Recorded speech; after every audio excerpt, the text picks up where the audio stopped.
Greetings and salutations, everyone. I'm Mac. This is Croc, Legend of the Gobbos. I don't know whether we can beat the game this episode, but no harm in trying. Although we actually did miss the secret stage because Dungeon of Defright.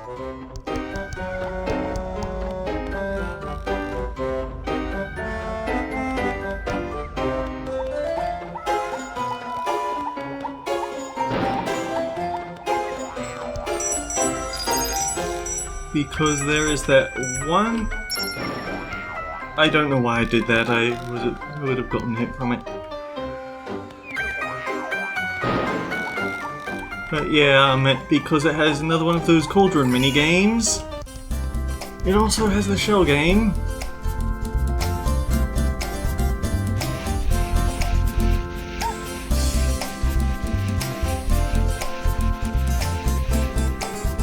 I think it's right.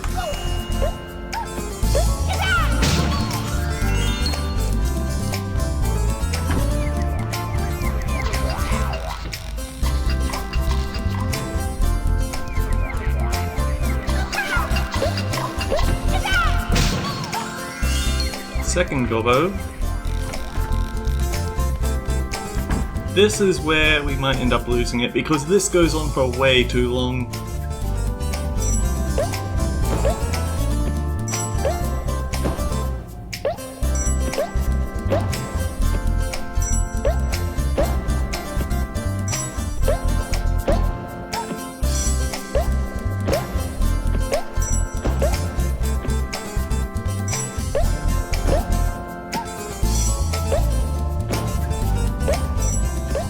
The problem is when they put them on the edges like that, over and over and over.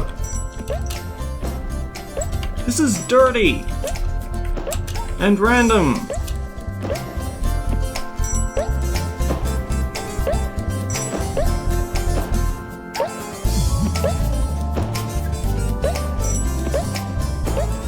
At least we're at the almost halfway because we got the heart, but although the heart is technically a life, that's nice. I think I recall when I counted it in the previous encounter, it went for over 30, which is excessive. When it doesn't let you have any mistakes, and it looks like it's actually speeding up.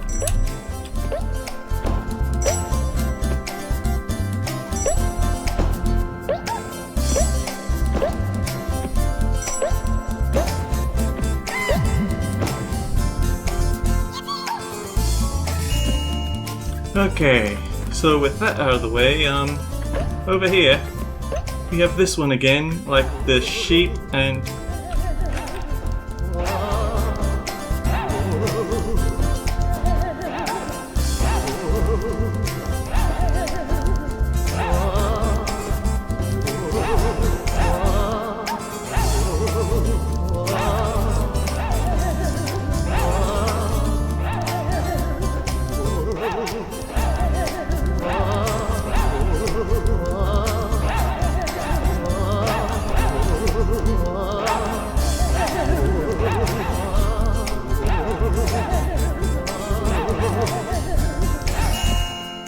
Like, you don't even need to look at it for that one, you just need to keep going back and forth and stepping on all the switches. There's no penalty for stepping on a switch that isn't like that.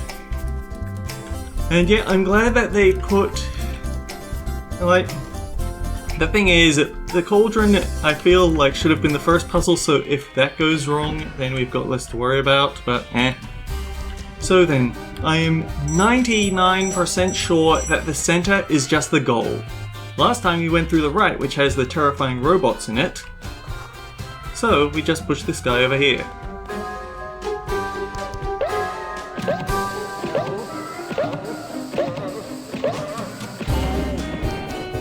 Incidentally, you can actually after pushing the button a few times, he will actually go back down to standard size. Yeah. This is very generous.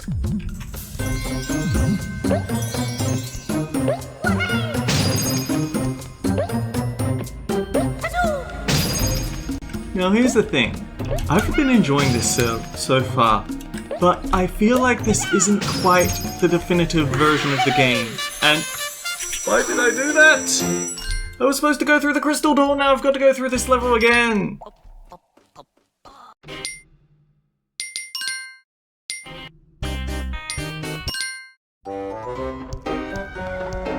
Okay, my thoughts. I'll at least go through those. Actually, no. I think what I should do is skim ahead. Damn it, we've got to go through all this again.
Thank goodness, I thought for a moment that I was that those little slip-ups would be enough for me to not get the gobbo.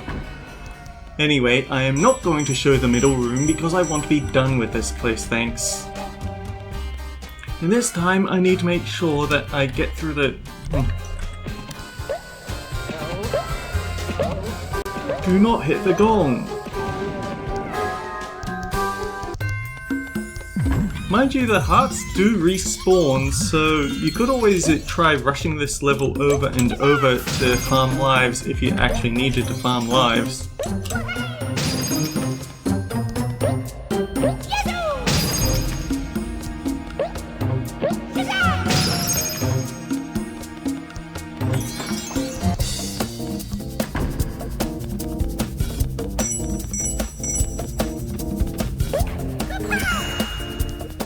I think it's a maze and you have to follow the crystals.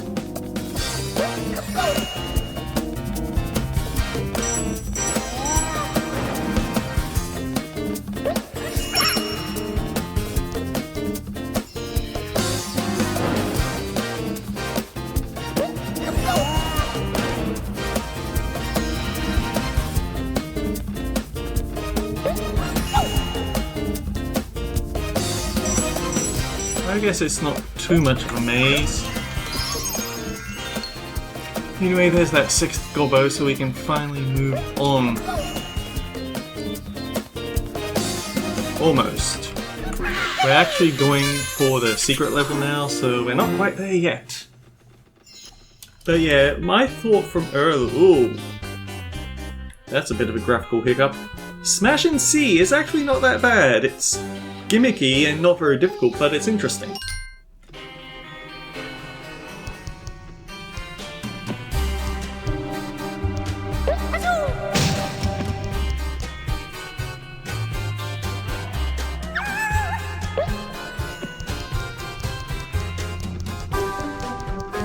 We have to defeat all of the Dantinis around here this way. You can't defeat them with the tail attack or you stomp for some reason. And those boxes will grow back should you accidentally soft block yourself.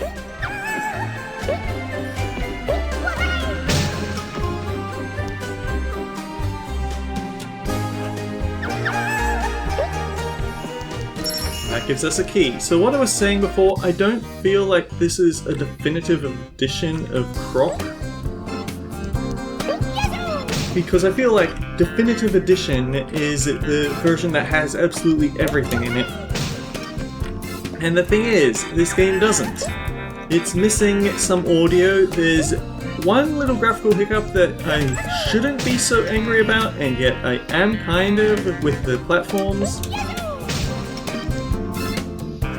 But those are pretty minor things. This is still a very good game. It was a good game, and this is a very good way to play the game in modern times. And funnily enough, you can actually get the classical version of Croc without the enhancements. Although granted, those are all graphical enhancements. You do get that from Good Old Games.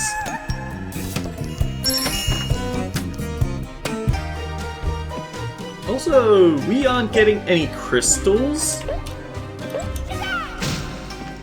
So we do die in a single hit from these guys. There's no crystals in those boxes.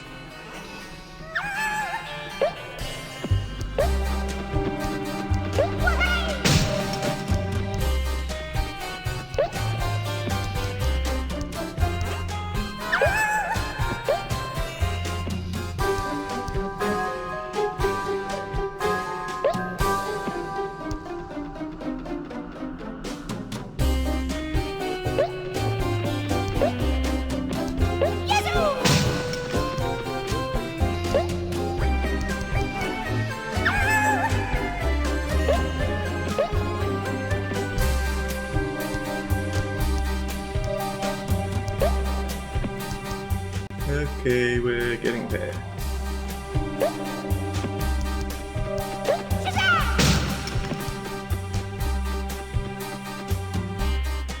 If you feel particularly stunt-worthy, you can smash them and then step backwards, but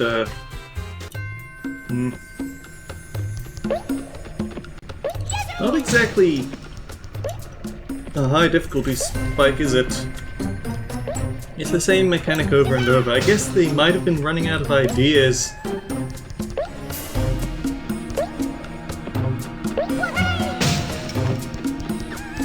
Question. Why do we need to defeat these guys if we can already see the key?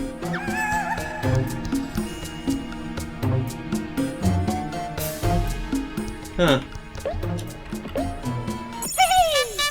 I was half expecting there to be a secret life or something, but nope.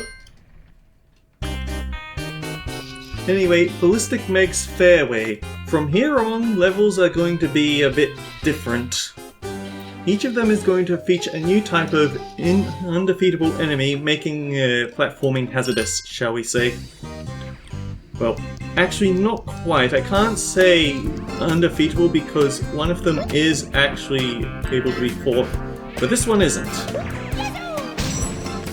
Ballistic Meg moves at super speed, leaving fire trails. Don't get hit. Keep in mind that all of him is a hitbox.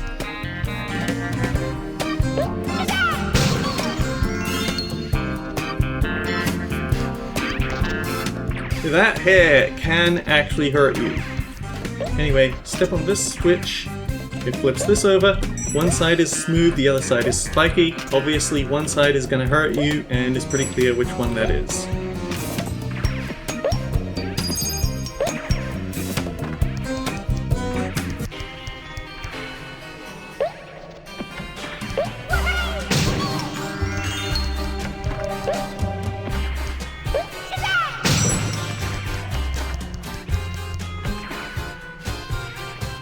It's kind of funny to me that one of them, it just happens to have a hole in it, if you look at it from the right angle.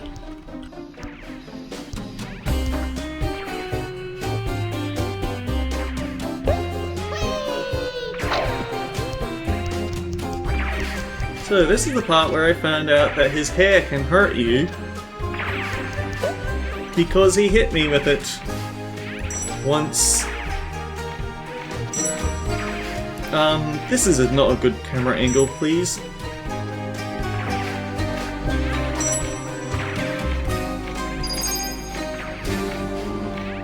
Okay, one has a lock, the other does not. It's pretty obvious where we're supposed to go then.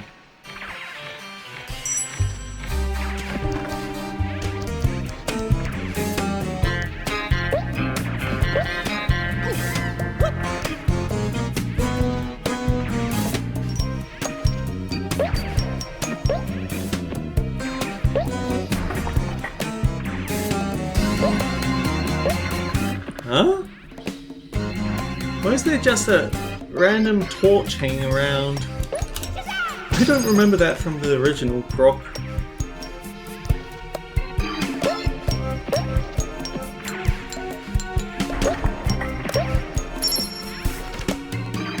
But maybe I just didn't pay attention to it because it's not that interesting.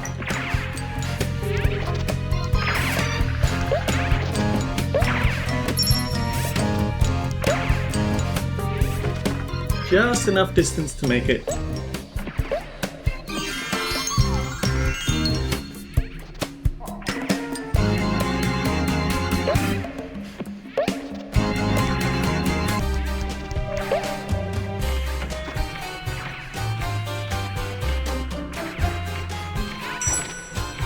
Man, the lack of tutorials means that if I didn't know there was a camera control button, then I would be in quite the pickle with what they expect to get away with it. Oh. It's these bats again!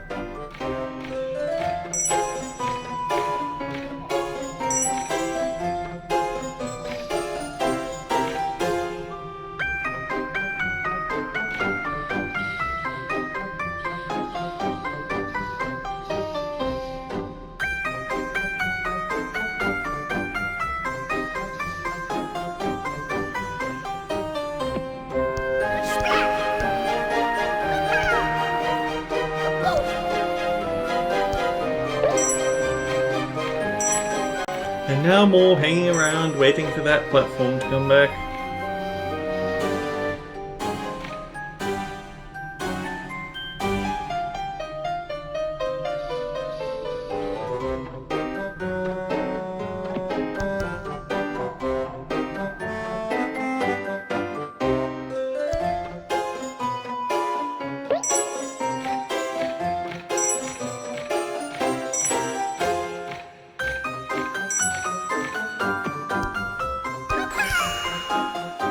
Frankly, I shouldn't have gotten away with that. That should have killed me. I'm not complaining, but I am calling it to when I feel like I've gotten a bit too lucky.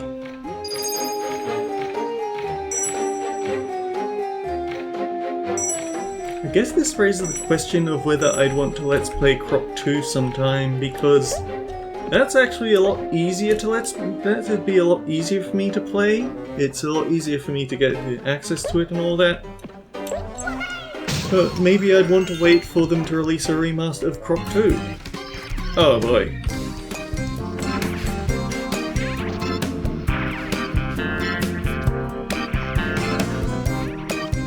Right, he's gonna be hanging around that distant part of this platform.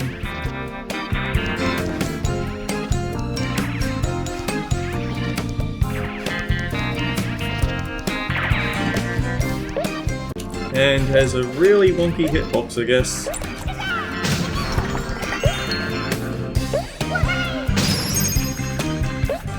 Okay, that's all the color crystals, 5 gobbos.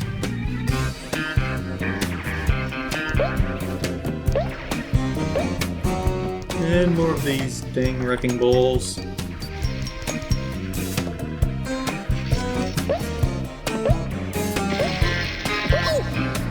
Yeah, that didn't feel particularly fun, but it didn't kill me. Oh boy, but this might.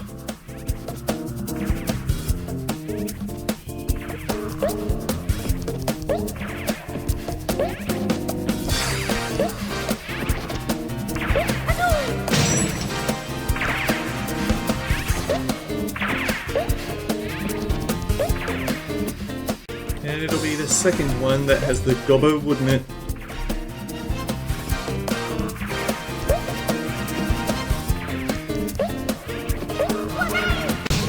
Like, the game isn't making massive changes to it, so I don't feel like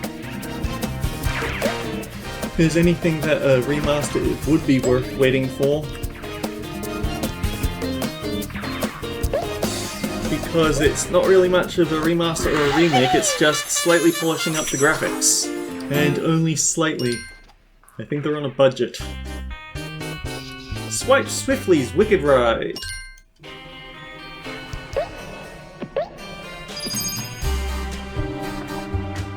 So, we're going to be pestered by these guys.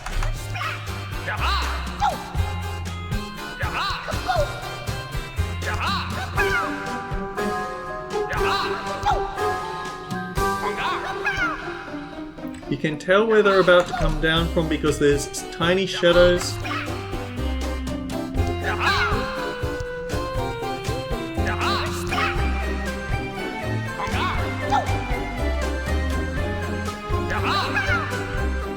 And I guess the shiny effects there are so that you do recognize that you're moving downwards right now. The illusion of movement, I guess. Although maybe I think you are actually moving down. If you use a stomp, you can see the platform moving away from you, and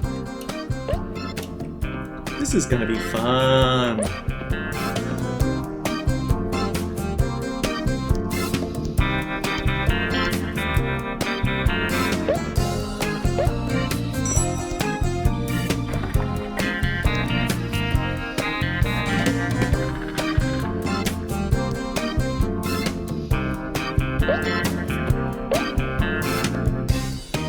At least they don't fall away like certain other platforms could.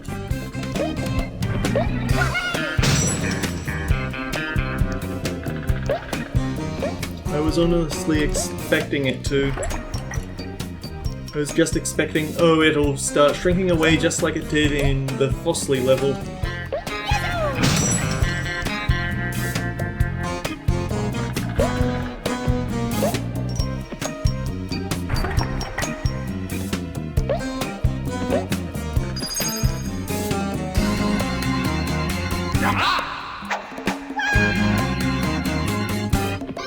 There's still other crystals there, which means that that's actually a platform we want to avoid.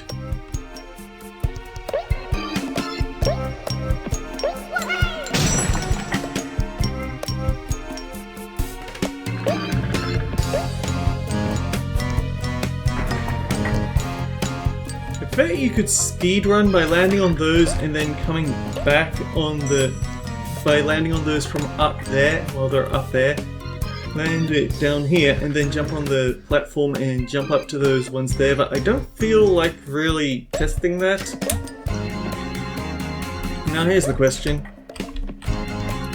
We're about the half-hour mark, but how long do I think I've actually been going for with the time skip involved?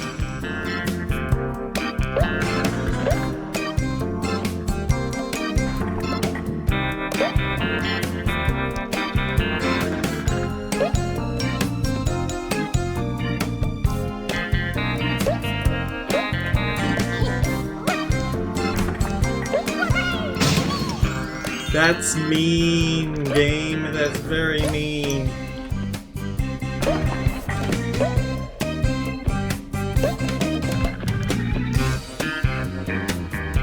The thing is, I think they also don't move. Yeah, I think your tail attack is actually a bit wider range than their attack is. So it's quite easy to knock them out if you just spam the attack button.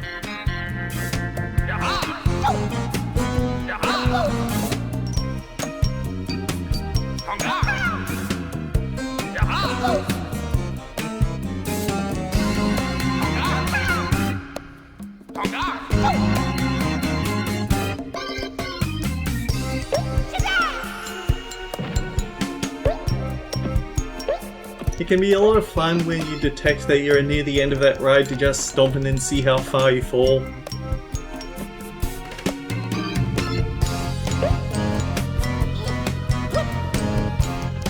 Oh boy, that's gonna... Ooh, for some reason that's giving me mild nausea. That feeling of it suddenly shifting rapidly up and down you get on elevators. Or roller coasters. Oh, right, he can actually see you from here.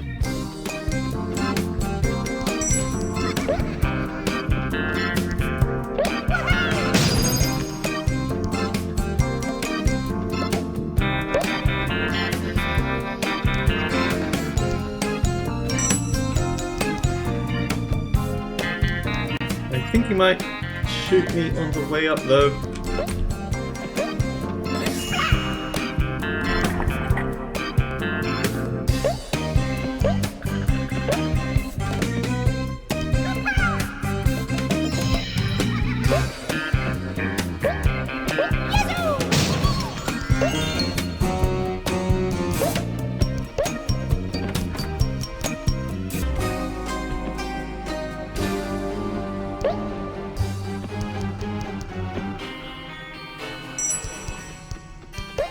Oh wait, there's crystals here. One of them might be coloured in disguise.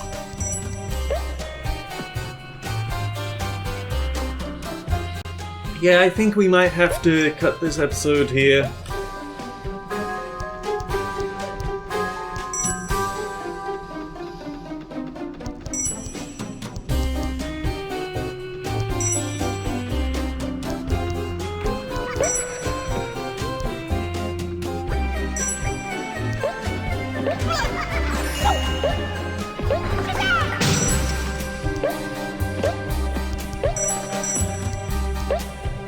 Oh great, we're gonna be right next to him for him to take a pot shot at. Or I could just not time my tail attack correctly. What do you expect? We're near the end of the game, of course it's gonna start getting rougher.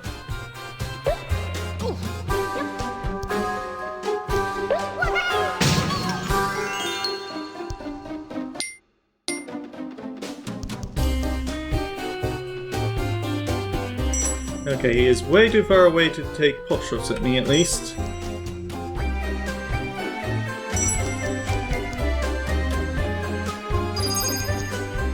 Okay, yellow crystal, we just need one more, and I guess it'll be in the next room.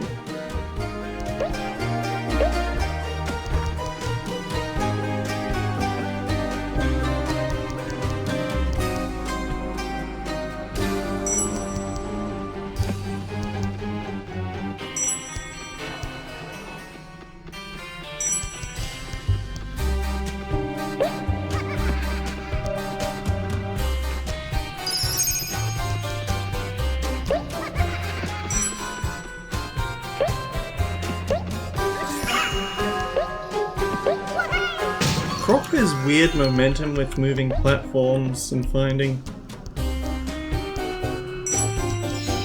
I mean, sometimes it's helpful, but sometimes it's also unpredictable as a thing.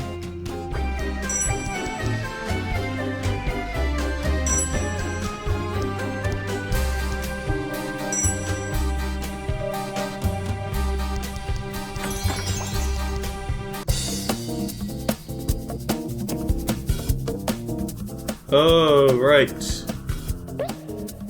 These platforms are gonna drop away one by one, and you have to be ready to jump to the next.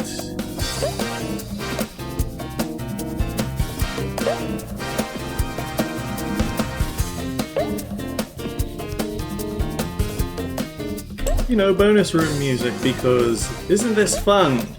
And bonus.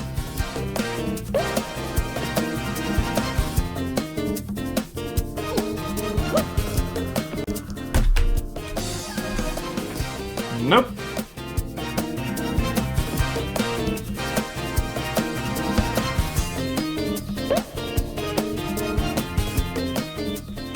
Let's be fair, I should have failed the first time I fell off. The fact that the grab almost got me back in is more than I deserve, and I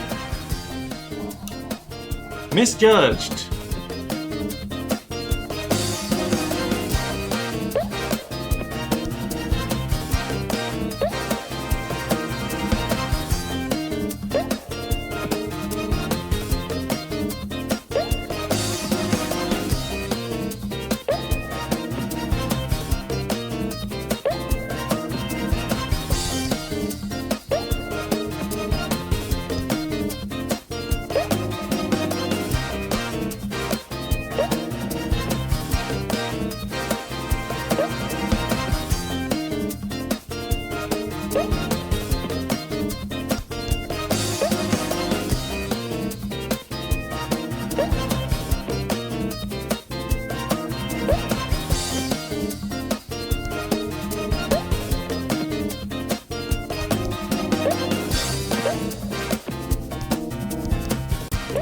that was a lot of work.